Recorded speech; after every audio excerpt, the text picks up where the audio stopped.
Welcome back. As you've discussed before, the most common way that people are talking about the climate impacts of AI is to talk about the energy and water use of data centers. But that is just the tip of the iceberg, as you've heard me say over and over again. If you haven't already, you can take a look at my long video essay about the climate impacts of big tech AI. One of many of the climate risks that we're not paying attention to is that the oil and gas industry loves AI. They are touting it as a game changer for their industry and helping them find oil faster and in places that previously were not seen as viable. There's this organization called the Enabled Emissions Campaign, co-founded by two previous Microsoft employees. They say that we should be looking at not just the scope 1, 2, and 3 emissions of big tech companies. We should be looking at the emissions they're enabling through the technologies that they provide, especially as we're reaching this AI boom, which they say is supercharging new emissions. Now, at a time when we need to be phasing out fossil fuels, not empowering them, this is an extremely interesting part of the AI boom conversation around climate, because it seems like these new technologies may be giving a lifeline and new oxygen to these industries that should be and are already on their way out. At the same time, we see that big tech has these big, lofty climate goals that they still say that they're committed to. And so how do we square that they have these big climate goals and are doing things like creating this big AI boom, which has climate risks of its own, and in particular, helping oil and gas extract more oil? I got to talk to one of the co-founders, Holly Alpine, for my longer form video essay, and we had a great conversation that I couldn't just cut. I had to post the whole thing. So I hope you enjoy our chat with Holly. Holly, thanks for joining us today. Would you mind sharing your story of being at Microsoft and how you got to start the Enabled Emissions campaign? Yeah, sure thing. Yeah, thanks for having me. I started at Microsoft back in 2014, right out of undergrad, and I was not in a sustainability role at the start. I didn't actually realize you could have sustainability be your job at that point. I thought you just get a regular job and then kind of volunteer at the side. But I started as my time progressed at Microsoft to do more and more sustainability related initiatives. I was part of the Microsoft's first zero waste cafe. I really led the push for that to happen, and various other sustainability initiatives. What became a very large part of what I did was co-founding Microsoft's employee engagement program. So that was helping employees all over the world have sustainability part of their job, and grew that to over 10,000 Cool. employees across 37 chapters around the world. I also founded Microsoft's data center community employee engagement program. So that was investing in sustainability solutions around the world. And I was very proud of those efforts. I loved my jobs. I loved my teams. But I also saw the company striking major deals with fossil fuel companies, where Microsoft's most advanced tools, so that's cloud and IoT and AI, and not just AI, but this kind of suite of technology that was being used by these fossil fuel companies to expand oil and gas production. And that was pretty horrifying to me to see at this company that I believed in and was such a sustainability leader, that they were also helping the largest oil companies in the world, as well as a whole host of smaller companies, to dramatically increase production, which was dramatically increasing global carbon emissions and really negating all of the good work that the company was doing many times over. So I worked internally for many years to make change, leading forums and memos and various calls with senior leaders, and eventually, I can talk more about that, but eventually decided that I needed to leave and found this program specifically, or this campaign specifically, on what we're calling enabled emissions. So the emissions that are enabled by the technology would not happen if not for this technology. I love the term, and just like it's so clear and concise about like how we should be thinking beyond just right like three scopes of emissions. Totally. Super interesting. Did you invent that term, or was that Yeah, I think we did. I yeah. don't want to take credit if we didn't, but I'm pretty sure we coined it, and I have actually looked it up. And I actually asked ChatGPT to, like, when was the first. I'm not like completely anti AI at all. I'm just anti AI for fossil fuel production or Yeah. these increased extraction. I mean, I think there are great use cases for AI. And Yeah. um, so I was asking, where did that term come from? And it said Holly and Will Alpine coined the term. So Whoa. That's cool. Yeah, I think so you're like the apologies first if if you just someone is out there who used it before we did. I'm sure some people did, but we, I think, have brought oh. it out into kind of more public discourse. How has life been like doing this as your sort of mission? Yeah, I would say we are running the gamut or like all across the spectrum of emotions and just how this day-to-day work is. Because on one side, it feels pretty terrible to not have a salary anymore for either of us and not have kind of the security of this big tech job, and also all of the camaraderie Yeah, and everything that comes with that.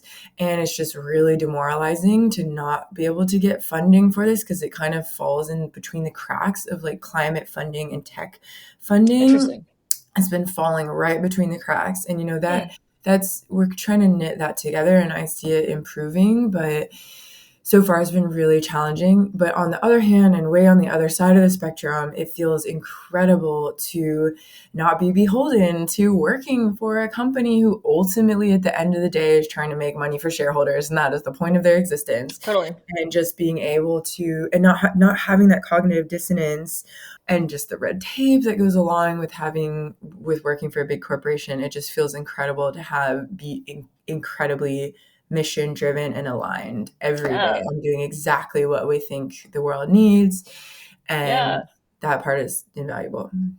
It's really interesting that you're saying it's falling between the cracks because I think part of what I'm trying to do with this video is to get people on the climate side to have a clearer idea of the AI landscape. I think there's uncertainty about like how we should think about this new thing. Totally. And as I mentioned, there are great use cases for AI for Yep. sustainability. It's just if we're looking at the use cases on one side, we have to look at the use cases on the other side. You have to look at, as you say, a clear eyed view of how AI is impacting climate change and impacting our energy systems. And right now, it is doing far more to harm us Yeah. than these nebulous, hypothetical, potential use cases in the future that will reduce emissions. It's been used for since its inception. Big oil has been some of the first Hmm. users of all of these advances in technology, Mm. including machine learning and IoT. Like they are some of the first and biggest users of the tech, and it is absolutely transforming the industry. Heidi, I cannot overstate the impact that is having on global emissions for these companies to be able to dramatically increase their production. Um, it is threatening and negating all global climate progress many times over, and it's currently Oof. not even part of the conversation around climate and Yeah. AI. It's mostly focused on the positive use cases and then the infrastructure side. So how it takes to power the technology and the Yeah. data centers. And that absolutely should be addressed. That is just usually where the conversation stops. But that is the tip of the Yeah. iceberg. Tip of Hmm. the iceberg when it comes to the actual climate impacts of the technology. Like Hmm. if you're addressing the climate impacts of the data centers, you're really addressing the climate impacts of buildings, and Hmm. Mm. the technology is Interesting. like what it's being used for. So we're trying to increase awareness and then address this issue. What are they using these new technologies to do? Totally. And it's pitched as like digital transformation, and that Right. sounds benign, but in practice, these tools help these companies increase exploration success, optimize their drilling, improve pipeline throughput, and cut their operating costs. We've seen by up to 10%. Basically, oil and gas production creates vast amounts of seismic and geospatial data that just using a human to be able to synthesize that and process it takes months and months. It's difficult. in the past, these companies would just buy vast swaths of land and just like start drilling and see what happens. Mm. Now they're very able to optimize exactly where to drill and how, and so they have such a much higher success rate. So they're able to drop the amount of rigs that they're using by like half, but increase production by like 3 times. So they use this seismic data to identify new drilling opportunities, and that's really expanding reserves. So Hmm. the market language around that talks about the transition and being efficient, but you're being Right. more efficient to drill more oil. And Yeah. this business case is built on increasing oil and gas output today. And for the past decade, this is not a hypothetical, maybe in the future this tech can be used in that way. It has been used for this way Hmm. for the past 10 years, and it is only increasing, and it is, as I said, having dramatic impact on total production. Yeah, I mean the figures that you're sharing on your website and in the press that I've seen, it's pretty staggering. And to Yeah, see like that alongside Microsoft's their actual page about the oil and gas industry and saying yeah, it's about building a sustainable future, and you're like, yeah, how do you square those two things? Because they do have like I they have this big carbon removal initiative that I was on the other end of while you were at Microsoft, and I was experiencing that in the carbon removal space and thinking, wow, that's so amazing. Like they're the first mover on this. yes. Yeah. So how do we square these big lofty sustainable goals that are very public and Yeah, then it's this stuff? incredibly contradictory. I would say I have never seen Microsoft outright lie. It's just they omit this huge part of their business. I would say what they're doing internally for their own operations and some of these carbon removal projects are fantastic. I worked with a lot of these people. Their heart is in the right place. They're incredibly smart people. It's just then there's this other part of the business that Microsoft is not taking any responsibility for.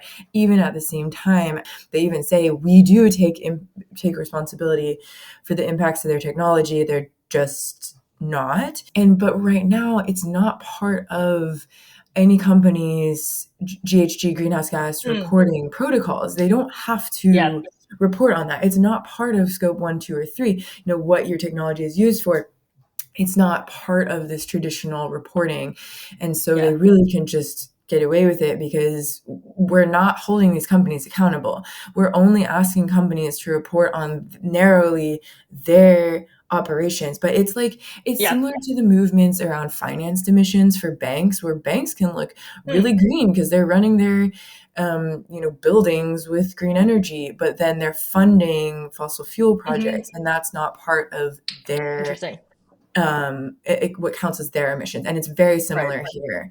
And then Microsoft's response is, one, to talk about their own operations, which is just not relevant to our issues. Two, to talk about the potential positive use cases of what AI could be used for in a climate positive Hmm. sense. And again, that's just not relevant because we are trying to reduce the bad at the same time that we're increasing the good. Or three, they say, well, we just don't take credit either way. We don't Right. take credit for the good or the bad. And while Yep. they may be true, they're not taking credit quantitatively for their emissions accounting. They're absolutely taking credit in terms of their investor Money. reporting, their employee, I Yeah. mean, their public Hmm. reporting absolutely mentions AI for the sustainability on the good Mm. side, and which is really small compared to the huge work streams on the other side, and they're just not reporting on that. So some people may say, well, the AI is doing nothing different than when machine learning first came on the scene, or IoT, or digital, all these digital services. So, like, does AI change things? Yeah, so AI is just supercharging all of this. And now, even with Gen AI, it just unlocks a step change. Traditional AI already had efficiency gains, but being able to automate seismic analysis and predict well productivity and optimize your supply chains, even enabling new extraction methods. I mean, this is unlocking projects that would otherwise be too difficult or costly to do. Now they are viable. So that just means production is more profitable and it's more sustainable for fossil fuel companies that would otherwise be phased out, and not sustainable in an environmental sense, but in like a business sense. And Yep. without these AI capabilities, a lot of these projects would not happen. And with AI, they become viable. So that just means immense emissions that Mm. wouldn't have happened otherwise. There's some reporting that I think should be required reading for anyone in the climate movement or just anyone Mm. at all, that by Reuters after CERAWeek, which is the largest oil and gas conference in the world, which happened in this March of 2025.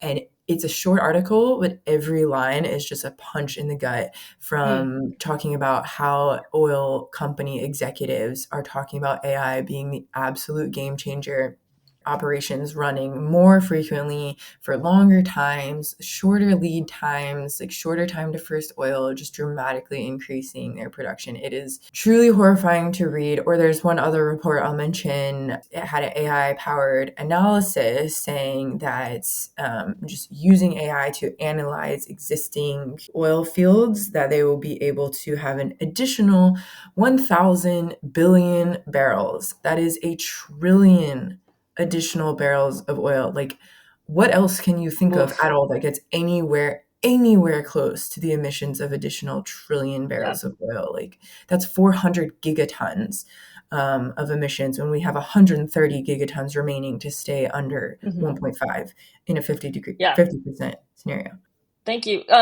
Yeah, I guess I have maybe two questions, which is when you were also an employee at Microsoft, how did your like fellow employees react to your mission? Other employees also cared deeply about sustainability, wanting the company to align with its climate goals. I mean, so many employees work at Microsoft and are proud to work at Microsoft because of its sustainability commitments. I mean, I told you I Mm. co-founded and ran for many years the sustainability community with 10,000 employees who wanted to have Microsoft be a positive company for the planet. And so it was really horrifying to people.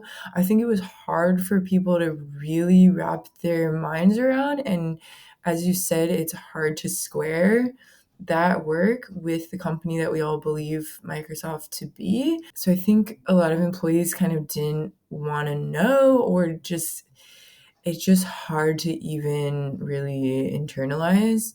But also, something that's happening now is employees are scared of losing their jobs. There's been mass layoffs in the Yeah. tech industry, and Hmm. Microsoft, especially, at least here in Seattle, we've had huge amounts of layoffs. People want the leadership to take responsibility, but these decisions are just made at the highest levels. And then even when we do meet with the leadership, just they're very good at pointing to other things that they're doing well, which they Hmm. are, just They not are. addressing Yeah. this issue.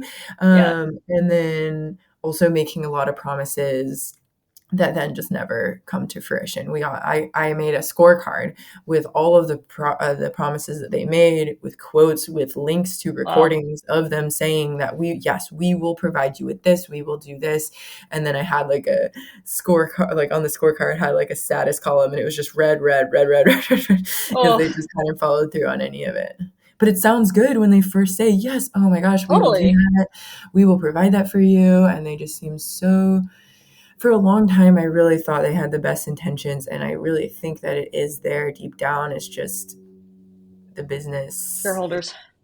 And now with Trump and like this whole political mess, it's just not Yeah. going in the right direction either. This part of the video will be within a bigger part about big tech backtracking, or literally saying, the AI revolution is worth the environmental harm. Yeah, yeah, which that doesn't even address this part of it. Like, that's not even part of what they're talking about.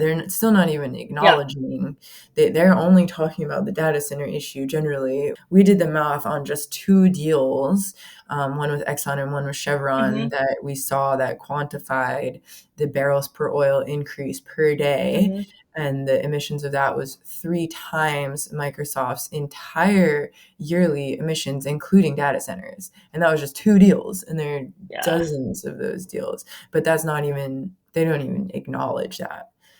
Yeah, okay. I have just like one last question, which is how can others spread awareness or even within their own workplaces to advocate for more climate aware use of AI, those, use cases that are good, and be an advocate in their own workplaces or their Yeah. own lives? I mean, the first step is awareness, as you say, and recognizing that AI's harms are not just about the infrastructure of it, but actually what it's used for and Mm-hmm. how it's deployed. So, as employees asking questions of their Mm-hmm. employers, not just about their own operational emissions, but what are they actually enabling in the Mm-hmm. world? I mean, and are they tracking the emissions that their Mm. tools enable? And they can build communities internally. So, of Mm-hmm. course, employees are more powerful when they have more folks together. If my co-founder of the enabled, or sorry, of employee engagement group, Drew Wilkinson. He actually is not at Microsoft anymore either, and has started his own consultancy to help employees start groups within Oh, their cool. companies. So, bringing him in as a consultant to help build those green teams, and then externally supporting campaigns like the Enabled Mm-hmm. Emissions campaign, amplifying stories and trying to raise the alarm.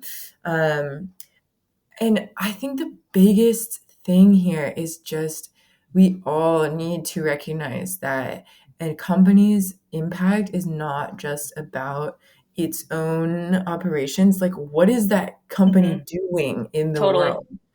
It's like, did Yeah. I mention this earlier? Kind of an analogy is you don't we don't evaluate Lockheed Martin and its impact on global violence by its HR practices. Yeah.